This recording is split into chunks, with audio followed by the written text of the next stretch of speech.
Бандата отзад се чува. Здравейте, сладурчета!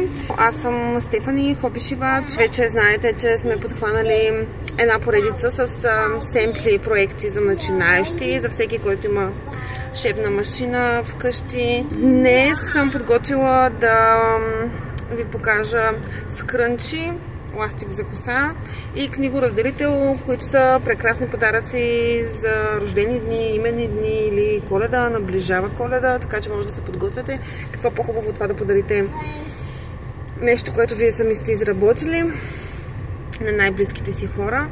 Абонирайте се за канала, харесайте видеото, надявам се да ви бъде полезно и ще ви чакам и в Instagram, където може да черпите идеи за различни проекти. Сега ще започнем с книгоразделителя. Аз съм си приготвила етикетче, разбира се. Тук някакви парчета, не знам за какво съм ги рязала тези кръгчета, но така ли, че няма да ми трябват. Ще използвам тях и тук някакви други парчета. Сега ще отрежа от тях. И ще си изкарам нещо за чертане. В случая при мен е креда. Може да използвате твърд сапун, който е останал малко накрая и изсушите. Той се отстранява много лесно от текстила. Нещо, с което да мерите. Може да е линия. И ето ми ги и кърфичките. Сега. За книгоразделителя ни трябват две еднакви парчета, квадратни, които сега ще отрежа. Слагам плътта лице срещу лице.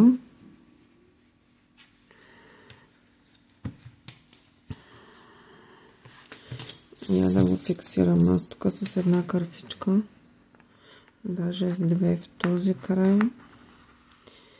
Как можах, взех най-кривите кърфички, но няма страшно. Така.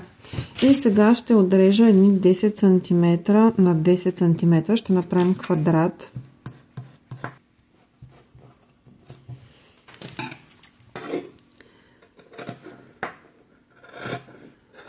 Режем и двете парчета едновременно.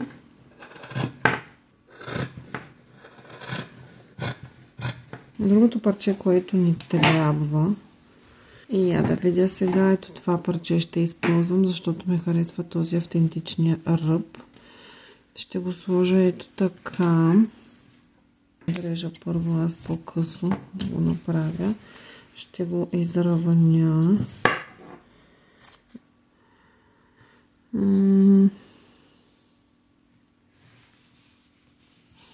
Добре, ще поставя ето в този ъгъл парчето.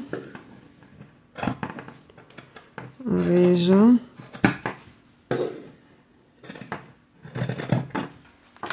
Конците, които аз използвам, когато шия денима, са оранжеви. Но да си кажем честно, може да го направите с какъвто конец си поискате. Тъй като това парче е разпарено,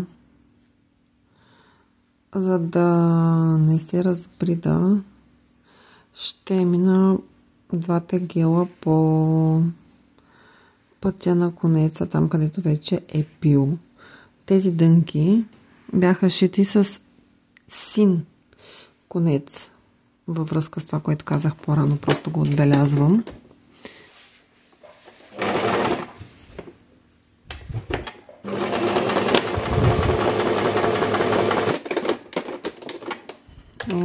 Имаме едно будно дете. Да.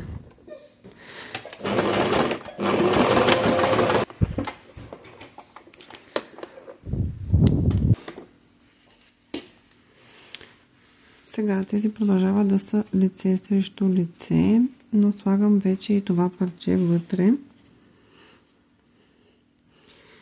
Спрямо начина, по който съм го отрязала от двете страни. И тук ще фиксирам с кърфички.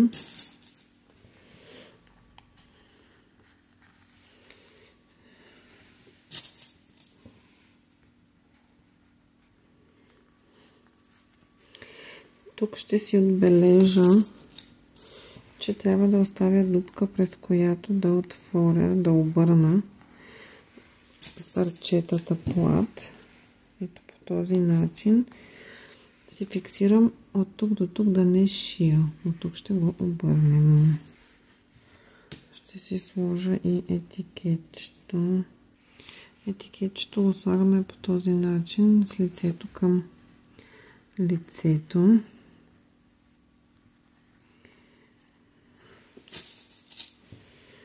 Щипвам си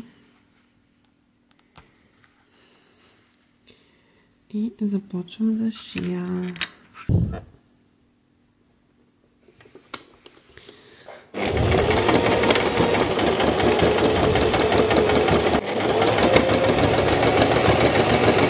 Може тези да ги отрежем. От тук.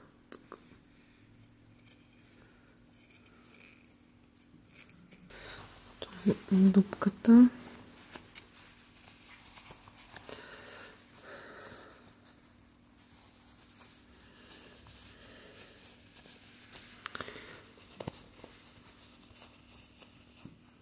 И сега с ножицата, с по-тъпия край, не с острия, за да не скъсам плата,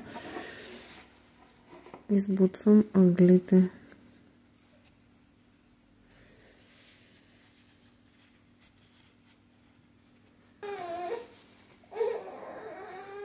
И сега минавам, това го прибирам тук, където беше дупката, където е дупката все още.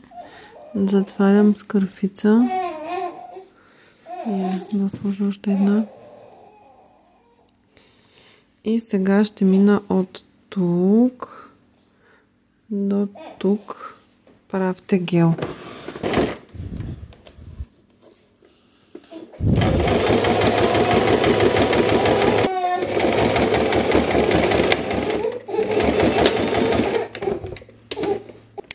Ето така.